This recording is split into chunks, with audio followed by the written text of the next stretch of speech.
Всем здравствуйте, я ваша учительница по батысовскому языку. На моих уроках мы с вами будем учить все особенности этого прекрасного батысовского, ну или, как говорят, западного языка. Первый урок мы с вами будем учить слова, без которых вы не выживете на Западе. Первое слово – коттай.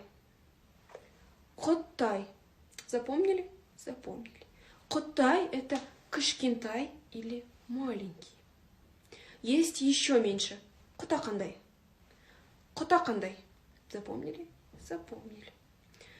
Коттай, котакандай. Маленький и еще меньше.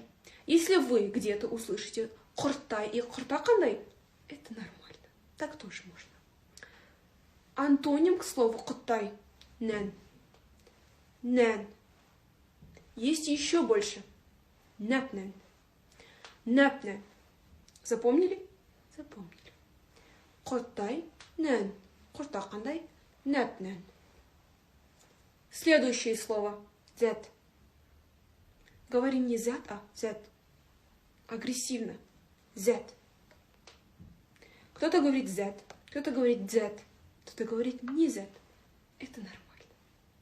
Везде говорят по-своему. Все допустимо. Это же батысовский язык. Зет – это вопросительное местоимение. Везде, где слово «что» и «не», мы заменяем на зет. Что это?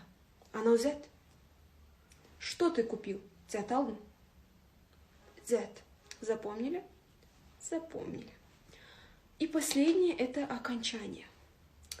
Во всех глаголах мы добавляем окончание «щиш».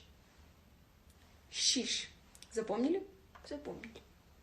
Кильшиш, биршиш, алшиш. Никаких сай. Убираем это. Не алсай, барсай, кильси, а алшиш, баршиш, кильшиш. Запомнили? Запомнили. Это были самые основные элементы батысовского языка. Остальные слова мы с вами разберем на следующем уроке батысовского языка.